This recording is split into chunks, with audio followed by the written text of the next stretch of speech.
Hi everybody, Jody Brosick here with head coach Jaime Keiser of the Winter Lady Warriors. How are you, Jamie? Doing pretty good. Should be really good tonight. You? Let's go back and recap. First of all, Region 7A semifinal, you host and you have Red Cloud. Recap that game and your girls' performance. I thought we came out pretty much focused for the most part. Sometimes it's hard to mentally get ready for those games. Yes, it is playoffs, so you need to be ready mentally all the time.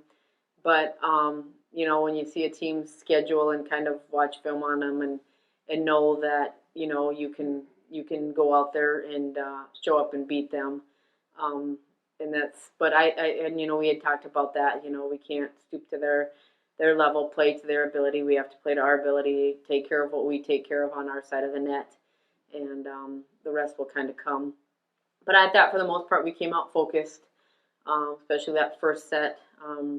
Really kind of dominated, and then it's sometimes after that it's kind of hard to stay focused the whole time. But for the most part, I thought we did pretty good. The atmosphere wasn't the best, which you expected.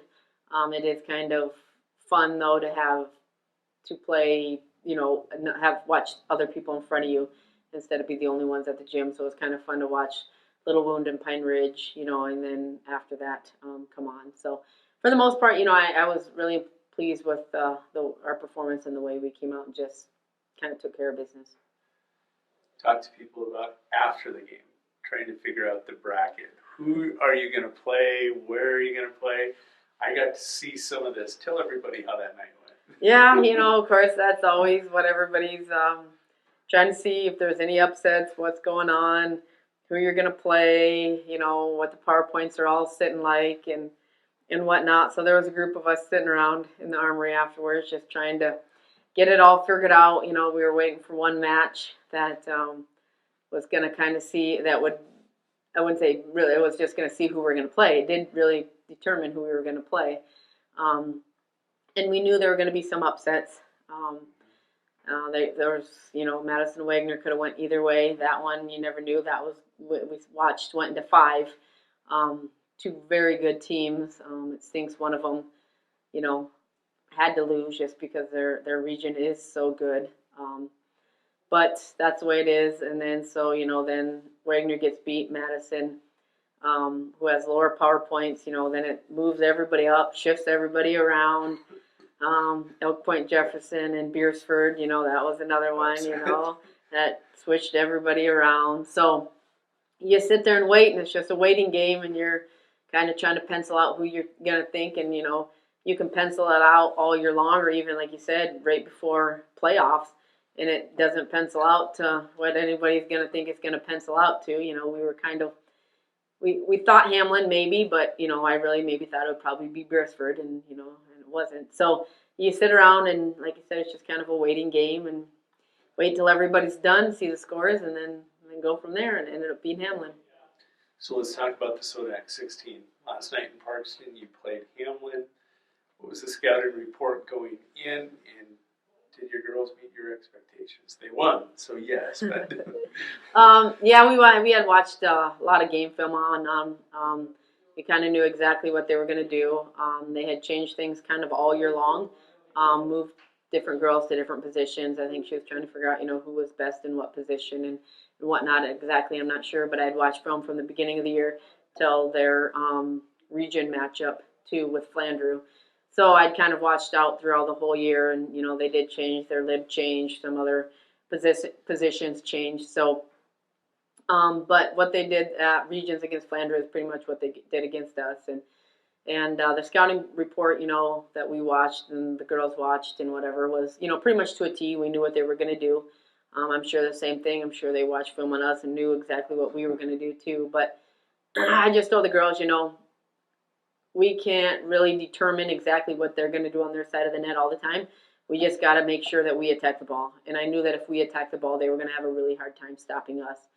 And I knew if we served the ball aggressively like we had all year, they were going to have a hard time in serve receive too. So those were two big main components that we just kept talking about.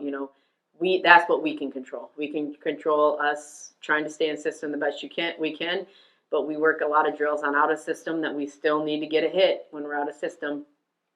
we got to attack the ball. They might get up one or two nice digs, but if you keep attacking the ball, you're going to wear them down, and they're going to just get tired, and we're going to get the point. So, I thought we did a great job right away. I guess we kind of came out with the deer in the headlights. I mean, we looked a little scared. Was I really nervous? No. I knew we'd bounce back from that. There's a lot of match left, even though when you're down 5-0 or whatever, we got it down right away. There's still a lot of match left to play in that first one to 25. So, it always feels better, of course, when we got it back to whatever it was, 8-8 or 10-10, 0-0, in my opinion. But after that, and then we just kind of started dominating from there. And then I knew they would have a hard time stopping us. And I thought we did a very good job. Set 1, set 2. Obviously, we fell apart. Set 3, serve receive, I thought fell apart. Our attacking fell apart. And that was one thing that I had told the girls. They won't beat us, but we might beat ourselves. That's the only way that I knew that we were really going to have a hard time. I knew we were the better team if we showed up and played. But if we beat ourselves with error after error after error, and that's what we did in set 3, we had a lot of serve receive errors. We had a lot of hitting errors. We had a lot of serving errors. Defensively, we had a lot of errors. We just weren't in the right spots. Mentally, just not focused, I think, But it's nice to see us bounce back. Not exactly, the way you want to go. But it is good to see that we can bounce back in those situations, no matter what the team is. So, overall, I was impressed. I'd like to take that third set away.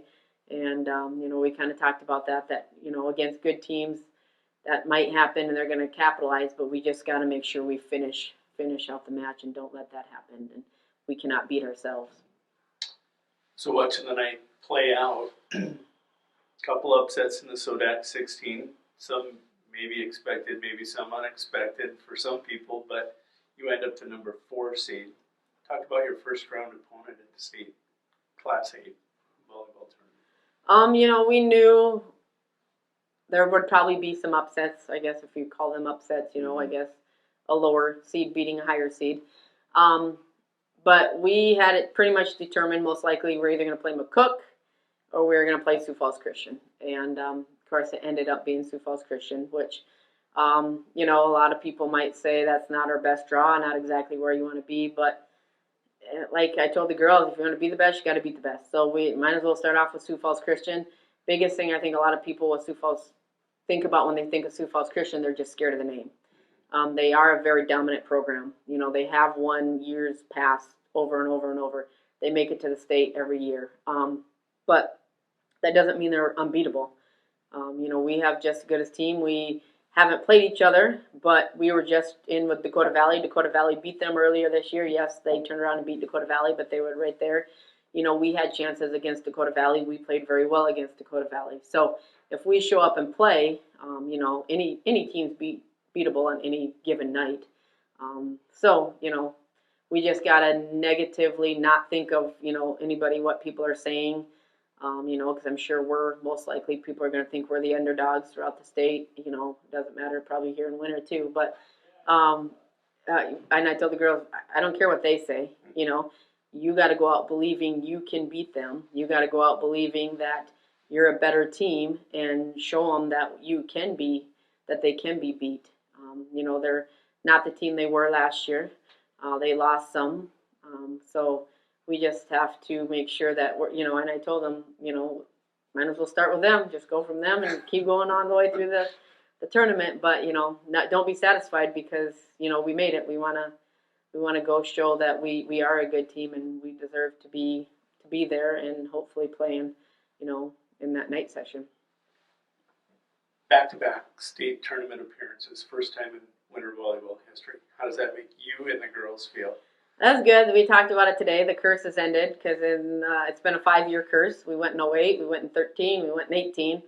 And so it seemed like every 5th year we were going to make the state tournament. So finally that little curse had been broke. And that was one of our goals from the beginning of the year. I said, obviously it's only every 5 years we seem to make it. We've never made it back-to-back. So let's have that be one of our goals. And so they made that a mission from the beginning to get rid of that 5-year curse and make it back. And they weren't very satisfied with how things turned out last year at the state tournament. came out kind of with the deer in the headlight look from that first match, and got better after that, but just didn't feel like we played up to our potential, and so they wanted to make sure that that didn't happen this year. Another thing, 17 wins in a row. 3 away from 20. 20 in a row is the goal, right? 20s in the row is the goal. That'd be good. This team this year is battle tested. Had some 5-set matches this year. You had some matches against good opponents, Dakota Valley down in the Big East Classic. Does that help them get ready for the state tournament? They're not going to walk in and have that deer in the headlights. They're going to be ready to go from first serve. Yeah, I think so. Like you said, we've played some good opponents. We've had Wagner, we've had Parker, we've had Dakota Valley. We've seen some good teams out there. We've went 5 with some ones that I think helps that too. And so I think your endurance is there. We've been down in situations, I think it was 19-13, something like that, and battled back and won.